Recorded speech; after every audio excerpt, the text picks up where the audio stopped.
നമസ്കാരം. കേന്ദ്ര തെരഞ്ഞെടുപ്പ് കമ്മീഷൻ രാജ്യവ്യാപകമായിട്ട് നടപ്പിലാക്കാൻ നിർദ്ദേശം നൽകിയിട്ടുള്ള വോട്ടർ പട്ടിക പ്രത്യേക തീവ്രൽ പുതുക്കൽ, ആ നടപടി സ്പെഷ്യൽ ഇൻറ്റൻസീവ് റിവിഷൻ SIR നിലവിൽ ശ്രദ്ധേയമായ രാഷ്ട്രീയ ചർച്ചാ വിഷയമായി മാറിയിരിക്കുകയാണ്.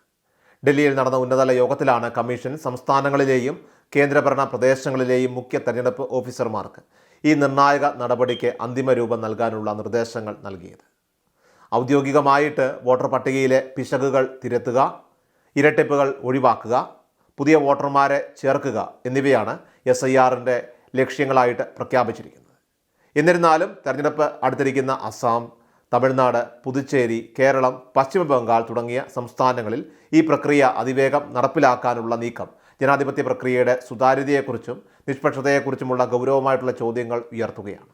പ്രതിപക്ഷം ഈ നടപടിയെ കേവലം ഭരണപരമായിട്ടുള്ള ഒരു നീക്കമായി കാണുന്നില്ല, മറിച്ച് ഭരണകക്ഷിയുടെ രാഷ്ട്രീയ നേട്ടങ്ങൾക്കായി വോട്ടർ പട്ടികയിൽ കൃത്രിമം കാണിക്കാനുള്ള സാധ്യതയായിട്ടാണ് വിലയിരുത്തുന്നത്. കമ്മീഷൻ്റെ ഇപ്പോഴത്തെ വ്യഗ്രതയുടെ രാഷ്ട്രീയ പശ്ചാത്തലം പരിശോധിക്കുമ്പോൾ മുൻപ് പ്രതിപക്ഷ നേതാവ് രാഹുൽ ഗാന്ധി ഉൾപ്പെടെയുള്ളവർ വോട്ടർ പട്ടികയിലെ വ്യാപകമായിട്ടുള്ള തിരിമറികളെയും അട്ടിമറികളെയും ക്രമക്കേടുകളെയും കുറിച്ച് ഉന്നയിച്ച് ഗുരുതരമായിട്ടുള്ള ആരോപണങ്ങളോട് കമ്മീഷൻ യാതൊരു പ്രതികരണവും നടത്താതിരുന്ന സാഹചര്യം ഇവിടെ പ്രസക്തമാവുകയാണ്. വോട്ടർ പട്ടിക ദുരുപയോഗം ചെയ്തതിനെക്കുറിച്ചും ഡാറ്റ ചോർച്ചയെക്കുറിച്ചുമുള്ള മുൻകാല പരാതികൾ നിലനിൽക്കെ തെരഞ്ഞെടുപ്പ് അടുത്തിരിക്കുന്ന സംസ്ഥാനങ്ങളിൽ മാത്രം പ്രത്യേകം തീവ്ര പരിശോധനയ്ക്ക് ഊന്നൽ നൽകുന്നത് തെരഞ്ഞെടുപ്പ് കമ്മീഷൻ്റെ നിഷ്പക്ഷതയെ സംശയത്തിൻ്റെ നിഴലിലാക്കുകയാണ്. ഈ പ്രത്യേക കൂടിക്കാഴ്ചകളും തീവ്ര പരിശോധനയും വരാനിരിക്കുന്ന തെരഞ്ഞെടുപ്പ് ഫലങ്ങളിൽ സ്വാധീനം ചെലുത്താൻ സാധ്യതയുണ്ടെന്നാണ് പ്രതിപക്ഷത്തിൻ്റെ മുഖ്യ ആശങ്ക. തെരഞ്ഞെടുപ്പ് പ്രക്രിയ അത് സുതാര്യമാക്കുന്നു എന്ന പേരിൽ നടത്തുന്ന ഇത്തരം നടപടികൾ യഥാർത്ഥത്തിൽ ഭരണകക്ഷിയായിട്ടുള്ള BJPക്ക് അനുകൂലമായ രീതിയിൽ വോട്ടർ പട്ടികയിൽ മാറ്റങ്ങൾ വരുത്താൻ ഉപയോഗിക്കപ്പെടാനുള്ള സാധ്യതയുണ്ടെന്നും പ്രതിപക്ഷം ശക്തമായി തന്നെ വാദിക്കുകയാണ്. കോൺഗ്രസ് നേതൃത്വം ഈ നീക്കത്തെ സംശയത്തോടെ വീക്ഷിക്കുന്നതിൻ്റെ പ്രധാന കാരണം SIR പ്രക്രിയയിൽ പക്ഷാപാതം കാണിക്കാനുള്ള സാധ്യതകളാണ്. പുതിയ വോട്ടർമാരെ ചേർക്കുന്നതിലും നിലവിലുള്ളവരെ ഒഴിവാക്കുന്നതിലും ഭരണകക്ഷിക്ക് അനുകൂലമായിട്ടുള്ള രീതിയിൽ പക്ഷപാതപരമായി ഇടപെടലുകൾ ഉണ്ടാകാൻ സാധ്യതയുണ്ടെന്ന് കോൺഗ്രസ് ഇവിടെ ചൂണ്ടിക്കാണിക്കുന്നു. പ്രത്യേകിച്ചും ദളിത്, മുസ്ലിങ്ങൾ, അതോടൊപ്പം തന്നെ യുവാക്കൾ, തൊഴിലാളികൾ തുടങ്ങിയ വിഭാഗങ്ങളിലൊക്കെ തന്നെ നിന്നുള്ള വോട്ടർമാരെ മനഃപൂർവ്വം ഒഴിവാക്കുകയോ അല്ലെങ്കിൽ അവരുടെ പേര് ചേർക്കുന്നതിൽ കാലതാമസം വരുത്തുകയോ ചെയ്യാനുള്ള സാധ്യത കോൺഗ്രസ് ഇവിടെ മുന്നറിയിപ്പ് നൽകുകയാണ്. ഇരട്ടിപ്പുകളൊക്കെ ഒഴിവാക്കുക എന്ന ഔദ്യോഗിക ലക്ഷ്യത്തിൻ്റെ മറവിൽ പരമ്പരാഗതമായിട്ട് കോൺഗ്രസിനെ പിന്തുണയ്ക്കുന്ന ദളിത്, ന്യൂനപക്ഷ, പിന്നോക്ക വിഭാഗങ്ങളിൽ നിന്നുള്ള വോട്ടർമാരെയൊക്കെ ലക്ഷ്യമിട്ട് അവരെ പട്ടികയിൽ നിന്ന് നീക്കം ചെയ്യാൻ ശ്രമമുണ്ടാകുമോ എന്ന ഭയം പ്രതിപക്ഷ കക്ഷികൾക്കുണ്ട്. ഈ രീതിയിലുള്ള കൃത്രിമത്വങ്ങൾ വോട്ടർ പട്ടികയുടെ ജനസംഖ്യാപരമായ ഘടനയിൽ മാറ്റം വരുത്തി തെരഞ്ഞെടുപ്പ് ഫലങ്ങളെ വഴിതിരിച്ചു വിടാൻ ഇടയാക്കുമെന്നാണ് പ്രതിപക്ഷം ഭയക്കുന്നത്. ഈ നീക്കത്തെ ശക്തമായ ഒരു രാഷ്ട്രീയ വെല്ലുവിളിയായിട്ടാണ് കോൺഗ്രസും അതോടൊപ്പം തന്നെ മറ്റു പ്രതിപക്ഷ പാർട്ടികളുമൊക്കെ തന്നെ കണക്കാക്കുന്നത്. SIR പ്രക്രിയ ജാഗ്രതയോടെ നിരീക്ഷിക്കാനും അതിലെ ഏതെങ്കിലും തരത്തിലുള്ള ക്രമക്കേടുകൾക്കെതിരെ നിയമപരമായിട്ടും രാഷ്ട്രീയപരമായിട്ടും ശക്തമായി പ്രതികരിക്കാനും അവർ ഇപ്പോൾ ഒരുങ്ങിയിരിക്കുകയാണ്.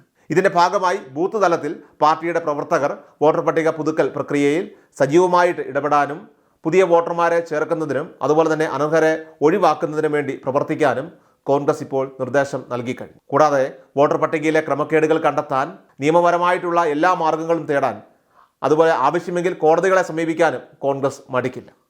തെരഞ്ഞെടുപ്പ് കമ്മീഷൻ്റെ നിഷ്പക്ഷത ചോദ്യം ചെയ്യപ്പെടുന്ന ഈ ഒരു സാഹചര്യത്തിൽ ഈ നടപടി അത് സുതാര്യവും പക്ഷപാതപരമല്ലാത്തതുമാണെന്ന് ഉറപ്പാക്കാൻ കോൺഗ്രസ് അതീവ ജാഗ്രതയോടെയാണ് പ്രവർത്തിക്കുന്നത്. വോട്ടർ പട്ടികയുടെ പ്രത്യേക പുതുക്കൽ നടപടിക്കൊപ്പം തന്നെ ഇലക്ട്രോണിക് വോട്ടിംഗ് മെഷീനുകളുടെ പരിശോധനയുമായി ബന്ധപ്പെട്ട് ബീഹാറിൽ നിന്ന് പുറത്തു വരുന്ന വിവരങ്ങളും ഏറെ ആശങ്ക വർദ്ധിപ്പിക്കുന്ന ഒന്ന് തന്നെയാണ്. ബീഹാറിലെ തെരഞ്ഞെടുപ്പ് മുന്നിൽ കണ്ടുകൊണ്ട് നടത്തിയ പരിശോധനയിൽ ഭൂരിപക്ഷം EVM മെഷീനുകൾക്കും തകരാറുകൾ ഉണ്ടെന്ന് കണ്ടെത്തിയത് പ്രതിപക്ഷത്തിൻ്റെ ആവശ്യങ്ങൾക്ക് സാധൂകരണം നൽകുന്നതായി. നേരത്തെ മഹാരാഷ്ട്രയിൽ ഉയർന്ന വോട്ട് ചോർച്ച ആരോപണങ്ങളുമായി ബന്ധപ്പെട്ട് പ്രതിപക്ഷ നേതാവ് രാഹുൽ ഗാന്ധി ഉൾപ്പെടെയുള്ളവർ ശക്തമായി രംഗത്ത് വന്നതോടെയാണ് EVMകളുടെ കാര്യത്തിൽ തെരഞ്ഞെടുപ്പ് കമ്മീഷൻ വലിയ ശ്രദ്ധ ചെലുത്തുവാനായിട്ട് തുടങ്ങിയത് തന്നെ. ഒരു സംശയത്തിനും ഇട നൽകാത്ത രീതിയിൽ തെരഞ്ഞെടുപ്പ് നടത്തണമെന്ന പ്രതിപക്ഷത്തിൻ്റെ ശക്തമായിട്ടുള്ള ആവശ്യമാണ് EVM പരിശോധനയിൽ വളരെ ഗൗരവമായ സമീപനം സ്വീകരിക്കാനായിട്ട് കമ്മീഷനെ പ്രേരിപ്പിച്ചത് തന്നെ. എല്ലാ പോളിംഗ് ബൂത്തിലും EVMകൾ സ്ഥാപിക്കുന്നതിന് മുൻപ് നടത്തുന്ന ഈ പരിശോധനയിൽ ആദ്യമായിട്ടാണ് ഇത്രയും വലിയ അളവിൽ മെഷീനുകൾ പരാജയപ്പെട്ടതായിട്ട് ഒരു സ്ഥിരീകരണം പുറത്തു വരുന്നത്. ബീഹാറിൽ നടത്തിയ ഫസ്റ്റ് ലെവൽ പരിശോധനയുടെ വിശദമായ കണക്കുകൾ ഏറെ ഞെട്ടിക്കുന്നതാണ്. സംസ്ഥാനത്തുടനീളമുള്ള സാങ്കേതിക പരിശോധനയെ തുടർന്ന് മൊത്തം ബാലറ്റ് യൂണിറ്റുകളിലാകട്ടെ 12.26%, കൺട്രോൾ യൂണിറ്റുകളിൽ 4.96%, വി പാറ്റുകളിൽ 4.67% പരാജയപ്പെട്ടു. ചീഫ് ഇലക്ടറൽ ഓഫീസറുടെ നിർദ്ദേശപ്രകാരം പരിശോധനയ്ക്കായിട്ട് അയച്ച 1,76,506 ബാലറ്റ് യൂണിറ്റുകളിൽ 21,634 മെഷീനുകൾ പൂർണ്ണമായും പരാജയപ്പെട്ടു. കൂടാതെ 1,21,726 കൺട്രോൾ യൂണിറ്റുകളിൽ 6,389 എണ്ണവും, കൂടാതെ 1,66,317 വി പാറ്റുകളിൽ 6,369 എണ്ണവും ഭാഗികമായി പരാജയപ്പെട്ടുവെന്നും കണ്ടെത്തിയിരുന്നു. ഈ കണക്കുകൾ തെരഞ്ഞെടുപ്പ് പ്രക്രിയയുടെ അടിസ്ഥാനപരമായിട്ടുള്ള ഉപകരണങ്ങളുടെ വിശ്വാസ്യതയെക്കുറിച്ച് വലിയ സംശയങ്ങൾ ഉയർത്തുന്ന ഒന്ന് തന്നെയാണ്. ഇത്തരത്തിൽ പരിശോധനയിൽ വിജയിച്ച EVMകൾ മാത്രമേ വരാനിരിക്കുന്ന തെരഞ്ഞെടുപ്പുകളിലൊക്കെ ഉപയോഗിക്കുമെന്ന് കമ്മീഷൻ ഉറപ്പ് നൽകിയിട്ടുണ്ട്. EVM സുതാര്യതയുമായി ബന്ധപ്പെട്ട് സുപ്രീം കോടതിയുടെ നിർണായകമായിട്ടുള്ള ഇടപെടലുകളും ഈ വിഷയത്തിൽ പ്രാധാന്യമർഹിക്കുകയാണ്. രാജ്യം ആര് ഭരിക്കണമെന്ന് തീരുമാനിക്കുന്ന EVMകൾ പരമാവധി സുതാര്യമാക്കണം എന്ന് കോടതിയും ഉത്തരവിട്ടിരുന്നു. ഇലക്ട്രോണിക് വോട്ടിംഗ് മെഷീനുകളിൽ ചില സുപ്രധാന മാറ്റങ്ങൾ വരുത്താനും കോടതി നിർദ്ദേശിച്ചിരുന്നു. അപ്പോൾ ഈ നിർദ്ദേശങ്ങളൊക്കെ കൃത്യമായി പാലിച്ചുകൊണ്ട് ചില മാറ്റങ്ങൾ വരുത്തിയായിരിക്കും ഈ വർഷം നടക്കുന്ന ബീഹാർ ഉൾപ്പെടെയുള്ള മറ്റ് സംസ്ഥാനങ്ങളിലെ തെരഞ്ഞെടുപ്പുകൾ മുതൽ സുപ്രധാന മാറ്റങ്ങൾ EVMൽ ഉണ്ടാകുമെന്ന് കമ്മീഷൻ അറിയിക്കുകയും ചെയ്തു. ഈ നിർദ്ദേശങ്ങളൊക്കെ കൃത്യമായി പാലിച്ചുകൊണ്ട് ചില മാറ്റങ്ങളൊക്കെ വരുത്തിയായിരിക്കും ഈ വർഷം നടക്കാൻ പോകുന്ന തെരഞ്ഞെടുപ്പുകൾ, പ്രധാനമായിട്ട് ബീഹാർ ഉൾപ്പെടെയുള്ള സംസ്ഥാനങ്ങളിലെ തെരഞ്ഞെടുപ്പ്, അതിൽ സുപ്രധാന മാറ്റങ്ങൾ EVMൽ ഉണ്ടാകുമെന്ന് കമ്മീഷൻ അറിയിക്കുകയും ചെയ്തിരിക്കുന്നു. എന്നാൽ ഈ മാറ്റങ്ങൾ വരുത്തിയതിന് ശേഷമുള്ള ആദ്യഘട്ട പരിശോധനയിൽ തന്നെ ഭൂരിഭാഗം മെഷീനുകളും തകരാറിലായതായിട്ട് കണ്ടെത്തിയത് കമ്മീഷന് വലിയ വെല്ലുവിളിയായി മാറുകയാണ്. തകരാറുകൾ കണ്ടെത്തിയ മെഷീനുകൾ ഹൈദരാബാദിലേക്ക് തിരിച്ചയച്ച് വിദഗ്ധ എഞ്ചിനീയർമാരുടെ മേൽനോട്ടത്തിൽ തെറ്റുകൾ തിരുത്തിയ ശേഷം വീണ്ടും തെരഞ്ഞെടുപ്പ് ആവശ്യങ്ങൾക്കായിട്ട് ബീഹാറിൽ എത്തിക്കുമെന്നും അറിയിച്ചിട്ടുണ്ട്. ചുരുക്കത്തിൽ കേന്ദ്ര തെരഞ്ഞെടുപ്പ് കമ്മീഷന്റെ പ്രത്യേക വോട്ടർ പട്ടിക പുതുക്കൽ നടപടിയും EVM പരിശോധനകളുമായി ബന്ധപ്പെട്ട് പുറത്തുവരുന്ന ഇത്തരത്തിലുള്ള സാങ്കേതികപരമായ വിവരങ്ങളും ഇന്ത്യൻ ജനാധിപത്യ പ്രക്രിയയുടെ വിശ്വാസ്യതയെക്കുറിച്ച് വലിയ ചർച്ചകൾക്ക് വഴി തുറന്നിരിക്കുകയാണ്.